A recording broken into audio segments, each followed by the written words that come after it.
Alrighty, so our next panel discussion is called Designing for an Instagram Obsessed World. I think all of us are here, most of us here, I would like to think, are on Instagram. And like Carl rightly said, unfortunately, so are our clients. And so everyone has just become so obsessed with Instagram. I really feel like it's very much a double-edged sword because there are portions of it that are really helpful and then there are portions of it that can be really irritating, annoying, challenging to deal with as a design studio, and this Instagram topic is coming up more and more and more. So to address this, I have Saniya Kantawala from SKD, Shivani Ajmera from Quirk Studio, Nishita Kamdar from Studio Nishita Kamdar, and Esha from Design Pataki. Okay, so the first one I'm going to start with is what everyone obviously wants to know is we've got a lot of people here that are really, really good at their Instagram, and I know a lot of people struggle with theirs and find it to be really, really challenging, and as understood and discussed, it's a great tool to get word out there. It's a really good way to market yourself and to meet new clients.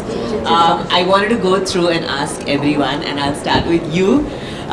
What would be the best thing that works on your social media for you at Design Pataki? Design Pataki. Hi everyone. I think at Design Pataki, what's worked for us and for me has been to be really authentic and be yourself. I think that's the most important thing because I feel social media is inundated with so much content out there, and what we really try to do is put out design, art, architecture that we love and that resonates with our ethos and our sensibilities, and I think that's probably the best thing that we've done and has worked for us, quite honestly, is to just be ourselves and talk about what we believe in. From you, Nishita? Hi everyone. So I think what's worked for us is, I think one of the key things is that you're on Instagram to say your own story. You're there to story tell basically, and the format has drastically changed over the years. So have we kind of adapted ourselves to change the way we kind of tell our stories to people. Of course, I completely agree with Esha where what works is original content. You kind of put what you have to tell the audience, what you want them to know about you, and how much you want them to know about you is also very crucial. For us, I think we try to take people through the process of design, be it from a simple sketch to how we kind of realize our product and kind of how it reaches a finishing stage. And it's the entire journey we take people through, which we've seen a lot of people are very interested in seeing. So definitely, like, putting out our journey as a designer has worked really, really well for us. Shivani? Hi everyone, so good to see such a great turnout. So honestly, Sarah, I feel that for us, our journey, much like what Esha said, has purely it's been gradual. We didn't wake up wanting to sort of make Instagram our world. It really wasn't like that. I think it was a byproduct of what we did. It was a great platform. We recognized that very early on, and we sort of, use that to our advantage. I think what's worked for us, again, much like what you said, is being authentic and true to ourselves. Days we don't feel like posting, we don't post. Disha and I try and sort of also have very different ways of posting. So you would know if she's posted something or if I have, because we have our own way to sort of say a story or sort of, narrate something. So just sort of being authentic, Sarah, that's truly been what's worked for us, I think.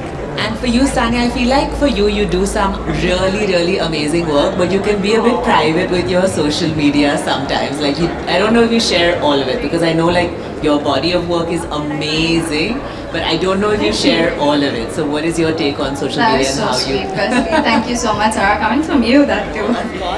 Good evening, everyone. I'm Saniya, and we have an interior design firm as well. And for me, different portals of social media have worked for different purposes. For me, social media at this point is Instagram, Facebook, LinkedIn. And I'm going to start with LinkedIn because I use LinkedIn as a portal for, I think sometimes when you want to reach out for some specific purposes, yes, Instagram is a great tool and we still use it, but I feel LinkedIn has kind of helped us narrow down what we're really looking for professionally. In terms of Instagram, what works for us is that Instagram is like an album for us. So when I say album, I mean it's an album of the work we do. So the professional handle that we have, when we put up projects, we kind of tend to complete that project and then move on to the next project because that's what works for us. So what happens is, because Instagram is a reference point for a lot of clients who want to approach us, and yes, website is great, but Instagram is handy today. So they want to click of a button, you can see the entire work or entire body of the designer, the design firm. So when they see that body of work and when they see like project-wise body of work, they see the versatility in the work, and that's what's worked for us personally. So I tend to keep it that way for that reason. And because that works for us, we do it that way. So I wanted this to be more of like a conversation between all of us on the pluses and the minuses of Instagram. So we'll start with the plus points and then we'll move into where it starts going down a very slippery slope. In terms of actually bagging business, I know a lot of people have always asked about, does it actually translate into projects? And I know for you it will be slightly different, or maybe a designer that you have featured or via the exposure that's there on your platform. Maybe if you've gotten some feedback, but maybe your biggest business win through social media, any of it. Let's start with you. I have to, when I listen to this question, it takes me back to one of our first projects, and at that time there was no Instagram, but there was Facebook. And Facebook was a way where we connected with a lot of old friends where we have, not been in connection with. And one of my friends, an old friend, this is back in 2000, he approached me and he was, oh sorry. It's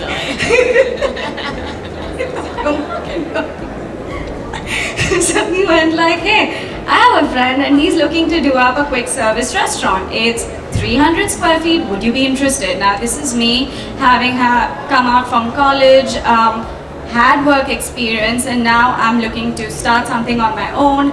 So of course I'm gonna go for it. But so I went for it and I collaborated with my seniors because I was not confident enough to take on even a 300 square feet project.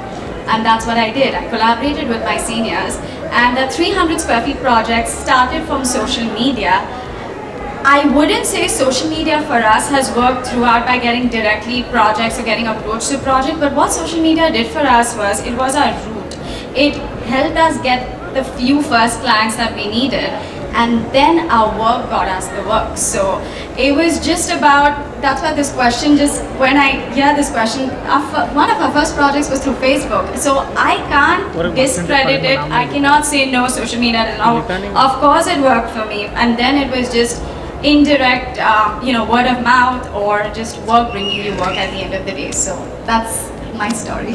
For you, I'm sure there are many a project through social media. Likewise, I think for us, it's been every single project, like the multi-city ones especially, Sarah, they have come from social media. Of course, there's a reference point. Each of them will sort of cross-reference, they'll check, they call a client that they happen to know, all of that.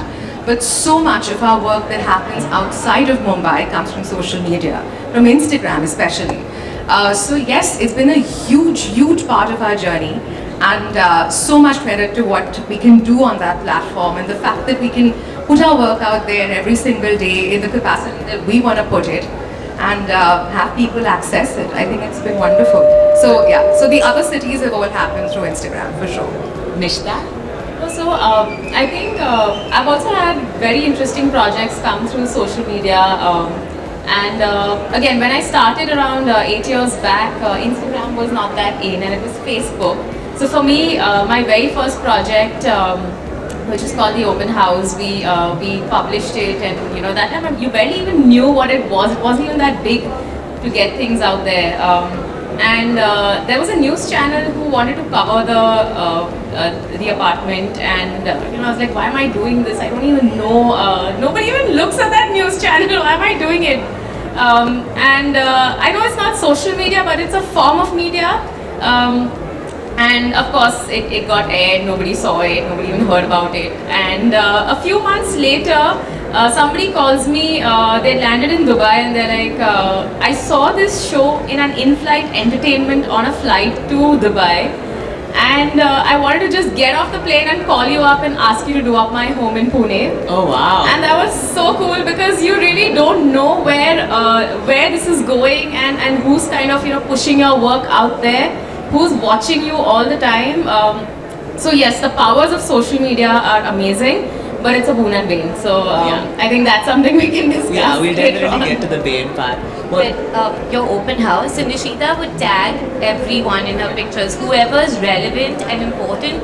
And I remember this project because I remember looking at it and saying, why don't I know her? How have I not seen her work before? And that's when I actually got to know you. Coming to why I think social media is important is I think it's helped us grow our network and also made us a bit of a family in that sort of sense. I think we all know each other because of Instagram, social media as well. We all follow each other and we all champion each other as well at the same time. And I think that's really important. I think we're all very supportive of everyone's work and what they're doing, and there's no negative energy. Also, I remember starting out, if I saw someone's work I thought was great, or somebody I idolized or thought that, oh wow, I love so and so, I would actually DM them and say, hey, listen, I heard you speak at so and so, I thought you were great.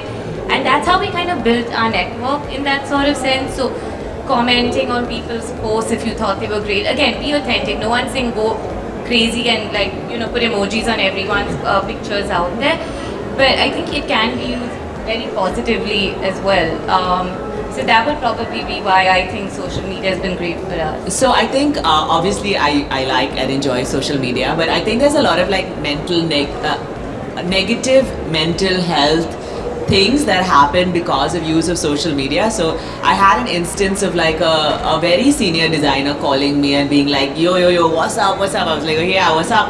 And then they're like, I don't know what's happening these days. I don't know what's new. I was like, what's new? Meaning nothing's new, whatever, you go to some show and find out if you're looking for new materials. And they're like, no, actually I'm not on, I have an Instagram account, I watch everything, but I don't participate in anything, so I feel like I don't know anything of what's going on. But I'm like, no, you're doing millions of square feet of projects, you know everything that's going on, So even whether you're super accomplished or whether you're a starter, if you are judged now in today's day and age by your Instagram cred, and we are all somewhere part of that negative system, right? Like you are, and I am. So I just wanted to speak to that a little bit because I know there are a lot of young designers that struggle with maintaining a page alongside with doing a trillion other things. What would be something that you could say to them or share with them? No, so I just feel much to what you said, Sarah, so often we have young students or smaller design firms just starting out right now. The first question that they ask is that, how do you get followers? Yeah, absolutely. And I find that daunting and very, very sort of, upsetting almost, right? Because I feel like that's not what we're here to do. This is a byproduct of what we do because we have a platform. But are we really here to get followers? Are we really here to get the likes? Are we really here to only make reels? No. We're here to do, to design, to do what we, are skilled to do, to learn what we, to do what we actually learned to do in college. And honestly, I just feel like that gets lost in this whole Instagram conversation. Yeah. And I hate answering that question because I don't think it's important beyond a point. I genuinely don't, because today again, if you get a client through Instagram, they will check with 4 other people. Yeah. You're not definitely going to get that job just because you got 100 or 1,000 likes on a particular post through that client who saw that post. So I think it's very important to know when you're starting out that you're building a design firm. You're here to be a designer, to build a design team, to make good homes, to make good offices, or whatever you want to do. And then Instagram, and then magazines, and then everything after that. So it's that byproduct is what it is, and that it needs to be that and nothing else. Oh, absolutely, I agree, because now the starting point for any new kind of student or candidate has become Instagram. But isn't that kind of sad? Because it's very depressing, it's not sad, right? It's scary that it's going that way. It is. Because what are you looking at in future? You know, I mean, you're looking at students who are looking at Instagram as a school. You know, as a school which is. But I mean, you can learn a lot from Instagram. Of course, you can learn. You can learn a lot. Yeah. You can be influenced a lot Yeah. through Instagram. But does that make you a great designer? No. Yeah. Does that help you complete a project that you have with your clients being satisfied with what you've done? No. Does it kind of help you be a better human being? Maybe you can get influenced, but no. I think I mean it can only it's only an aid and an assistance to what you can do and what your ability is. So I think the detachment is so necessary right now, and I think after the pandemic we're kind of right now. I feel we're right now. Kind of going through, you know, the other side of, you know, social media right now, you know, where we're kind of almost exhausted with the amount of information that's there, out there. I don't know if it's helping people, but it's certainly confusing my clients and a lot of people who are coming to us to work or even learn from us. So I think that's becoming a bit of a challenge. I think for someone like you whose business is Instagram, right? I mean, you've built a business on a platform of Instagram. What do you think it is like for young designers? Like, would you consider picking up a young designer's project even if they had no Instagram game? No, so that's the point I was going at. I think your work speaks for itself. We were doing a live the other day with, I don't know, have you anyone heard of Vinu Daniel? Yeah, of course. Yeah, so he's a South Indian architect, brilliant. And he's terrible at social media. He was like, Esha, I don't understand social media, I'm terrible. But he's like a rock star in the South. In the South. He's really. So I was doing the live and we had comments saying, I love you, Vinu. And I was like, this is crazy. I was like, everyone's going nuts. Yeah. So I basically fangirled over him at the last conference and I waited for a long time till I could just meet speak Vinu. to him because he's so inspiring. So I really feel that while Instagram is great, like Shivani said, I feel like your work speaks for itself and we will find you. You know, if you're doing great work, I'll see a project and be like, how haven't I seen this before? Or like, you know, when you tag us and how do I not know this person? So, but I think that's amazing to hear as a young design studio because I know I get asked this a lot. Like, oh my god, I only have 1,000 followers on my Instagram. Like, how do I grow? How do I grow? Yeah. But if your work is really that good that even an amazing publication would be happy to pick up your project irrespective of how many likes or followers or whatever you have it. So I think somewhere we're kind of losing the plot or losing the reality of what our day jobs really are. 100%. And you know, that's why we launched something called Design Pataki Debut. Okay. Which was for people who've done great work, whether it's in architecture, product, design. So if you tag us, we would review it and then, you know, there will be one winner just for that. So I think there are enough opportunities out there, just your work speaks for you. And speaking of Instagram and design and clients, I would love to talk about how that has influenced work and how we think we can kind of harness that as a more positive tool. Yeah. Okay. So, for our firm, and I specifically just talk for our firm, as I said, like for us, Instagram is an album. It is a place where we post our work. I would love to post about my life, but I know I'm going to be horrible at it. And I'm sitting with someone who is amazing at it and she's doing a fabulous job. For me, it's going to be something I'm forced into.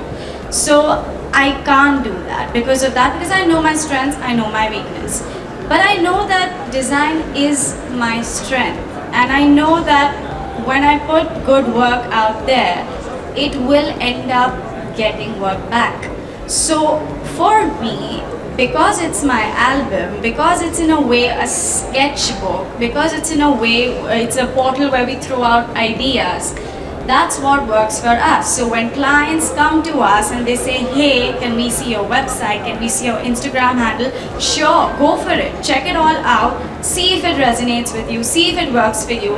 And it may not directly get us clients, but it is indirectly getting us clients. So that's how it works for me. And you know what, I want to add something to the previous question. I just feel like when it comes to Instagram and how it's influencing students, I don't think it's wrong. Honestly, I feel today concentration span of people the way it used to be 10 years ago is not what it is today. So that's why there is something like an Instagram reel that exists, because you are going to sit and watch that reel. So if you're consuming education through a reel, go for it. You're learning something. And you know, my team watches your reels and they come to me and they go like, Sarah shot us this much. I'm like, okay, fine. Yeah, what next? But Sarah posted that. Okay, let's take a step behind. Then I have to go and watch your reel to see which material you introduced. But you know what? I think it's great because, you know, in a way, we're learning. We're challenging our own selves. You're challenging us. And I think that's great because it's healthy. So I don't mind that as long as you're consuming education in some form or the other. I'd rather have my team watch your reels than wasting time on just mindlessly scrolling things, and that's what's important. So if that works, if it works for our firm, great. That's what I feel. That makes a lot of sense, and I think I had done like listened to a really interesting podcast about Instagram and how to grow your Instagram because I want to know as well. And one of the things that it said about Instagram content is the most consumed content falls into maybe just a few categories. One is if you learn something. The second is if it makes you laugh. And the third is if it elicits some kind of emotional connect to you, like an emotional story about a mother. So you'll see some of the most viral videos is like some stupid kitten that's fallen down in a puddle and then like, you know, everyone is just laughing about it. Or the second most will be something educational, and then somewhere in the middle will be something that makes you emotionally connect to something. So another thing that I feel like is happening in our design world is that people are now designing spaces, and we get this brief a lot from our clients. It should look good in photos, i.e. make it Instagrammable, right? So I feel like sometimes we are also losing the way in, is this good design or is this Instagrammable design? And both of those are two separate topics. So I think for you, you are on the receiving end of it because you are featuring the Instagrammable spaces. So you are kind of on the, and we are on the other end of it of like, we have to make those spaces that look Instagrammable, because whether it's a home or whether it's a commercial, even all our residential spaces as well, everyone is asking us for this Instagram look. I would love to discuss. Anyone? Yeah. Okay, sorry. Okay. While I think functionality is extremely important, I do believe that as a designer, we are hired to be a designer. We are designing for all five senses. So I would love to go visual. I would love to be an art director to my project, and I have to stay true to that because yes, functionality is important. Yes, we will do all of it to make it as functional for you as possible. But the reason you hired us is because you saw something with our visual sense which maybe you are lacking. So as a designer, our forte is our eyes, our visual sense. So I think after a project, if my project has not gone in a certain way where my visual sense is not what is displayed in the end, it's my chance in that photography to prove that. Yeah. So when the project is photographed, I will go all out because I know that, okay, fine, the project at the end of the day, they're living there. I completely understand they don't want it in a certain way. They cannot have a chair placed a certain way because of course they're living there. They can't have a dining chair placed diagonally all the time, but I want that in my shoot. Because at the end of the day, I'm archiving that work and I want to be happy. After all the projects that we do, I became a designer because creativity is something that I was drawn into. Visual was something that I was drawn into. So if I don't do justice by it, I feel like I'm failing at it. So for me, visual is possibly first and then comes functionality. And I think that's worked for us till now, and hopefully it will keep working for us. That's very interesting that like the visual is more important for you than the functionality, because I feel like I would have expected the opposite response, you know, like that it just has to be super functional and then that the visuals can follow. You won't believe it, Sarah, there's this one project of ours that I want to shoot only in black and white. And shooting a project in black and white in today's day and age, like what, why?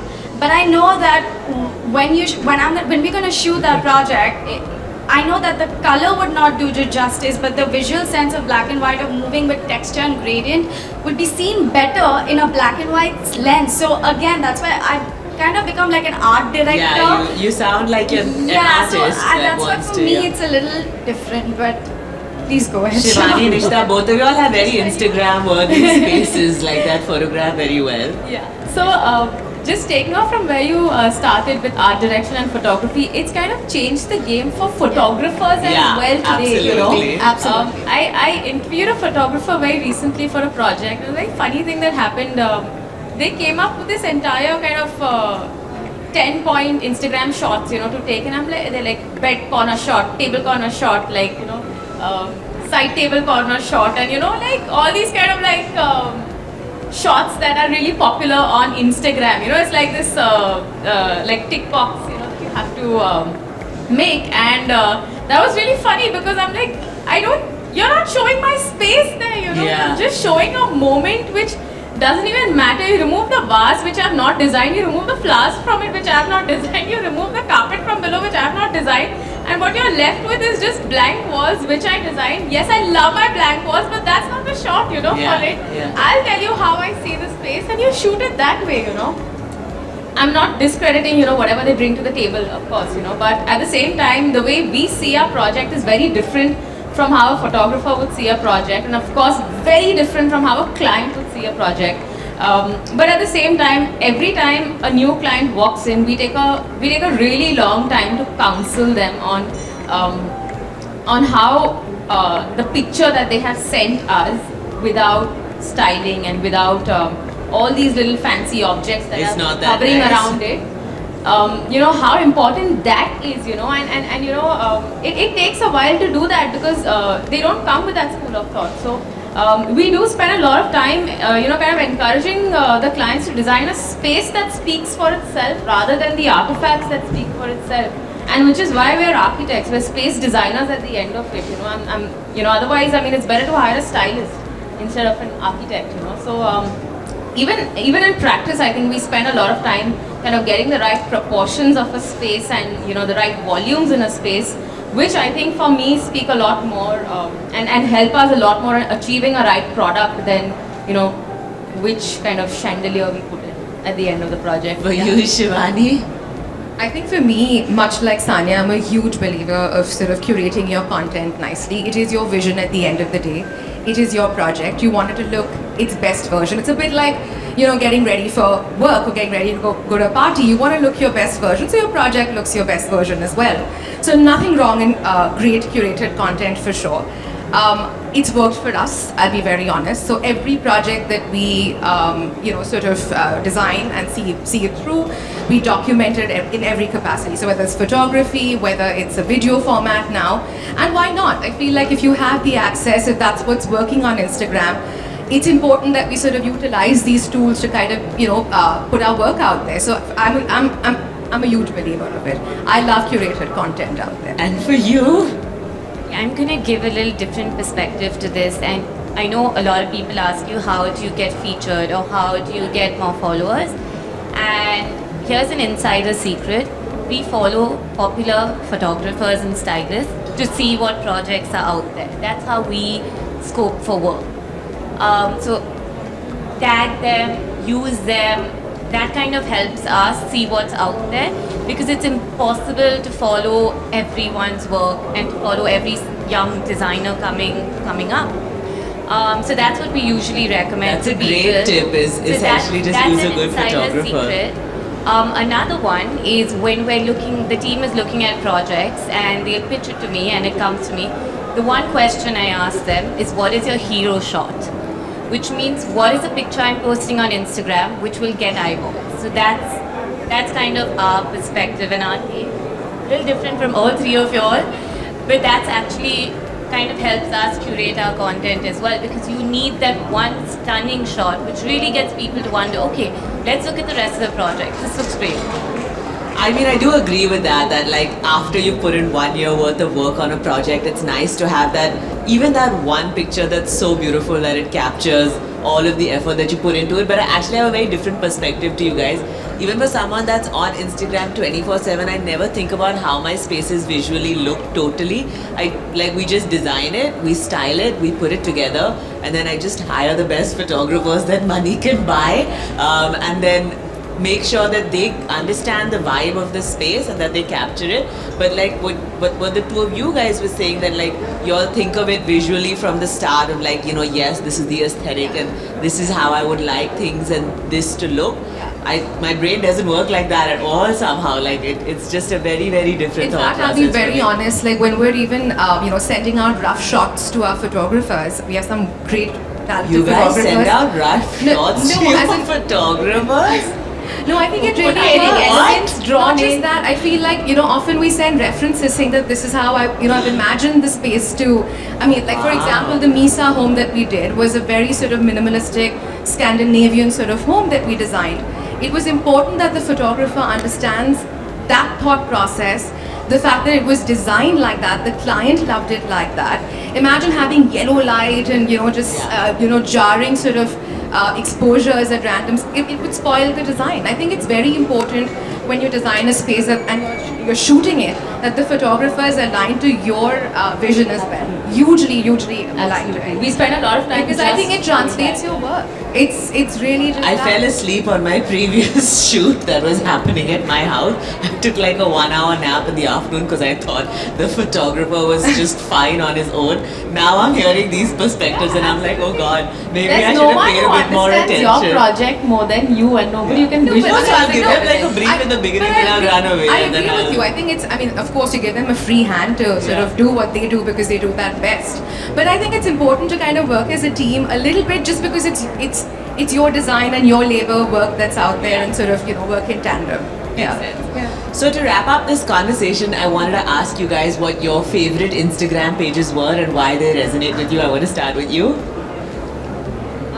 Honestly, I follow the most beautiful hotels, travel handles the most, because I just feel like, you get this very international perspective and tons of brands. I think we follow too many handles. Your top two favorites? Top two, I would put, there's this US-based designer called Nuria. I don't know if he's amazing. Heard of him. His bathroom went completely viral. I feel like he was the one behind the millennials being used. And First Dips. Honestly, these two were kind of my favorite. For you, Nishita? So, of course, for everyone, every year it changes. Without a doubt, the whole new look is looking fab, without a doubt. So I think the favorite page keeps changing very often, depending on the kind of work you're doing. So right now we're kind of, in the whole minimalism vibe and things like that. But I've been loving the work of Macias Corredro. He's a Mexican architect and does fantastic work. And when it comes to just products, furniture, new kind of small scale objects, I really like Sight Unseen. They do put up some great work out there. So yeah, those are my top two currently. What are yours? I think mine would be, besides everyone sitting here, of course, there's Kelly Wesler. I think she's bold, she's unapologetic, she's curated, but she does a fab job of it. I love it. Fashion style is amazing. Yeah, she's superb. I love Studio McGee as well. I think she's so simple and she's so real, but yet so curated. I love you that. guys, your style is like our version of Studio McGee. Like, don't you think? A little bit. I think it's a bit of everything. It's a bit of everything, but like, that very serene feeling comes from both of your Possibly, work. I don't think she's a designer, but what she does is she goes to, especially in Europe, she travels around Europe, and she basically archives all the cool places that she's gone into books. And because I love books, I even have taken some of her. So basically, what's the name of the account? Petite Passport. And she will, her books will take you to all the places that she's been to. And those places are some of the most beautiful places that you can be. They are cafes, they are hotels, they are restaurants, they are retail stores. But I think it's cool. So she has these mini books like the Amsterdam guidebook. She has one called the Paris guidebook. And I think that's cool because today people are not into books, but someone like me who loves it would love to support that. And I love it because she really does put out some really good content that I resonate with. So, yeah. Awesome. And any last parting words about Instagram journey for young designers? Just a one-liner.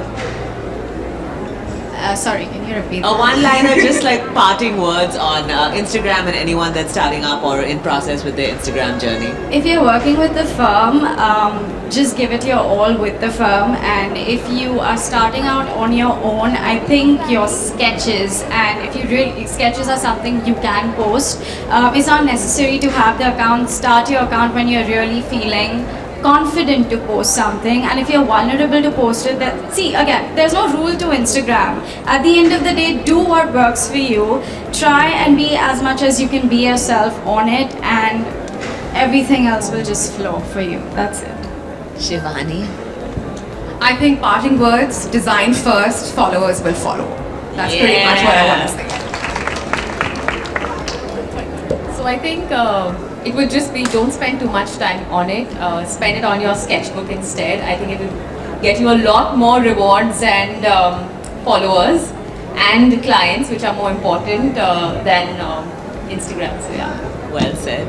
And for you? Okay, I'm gonna quote Kim Kardashian, which is a cliche and a bad one, but she says, "Get off your ass and go work for it." Always. Love that.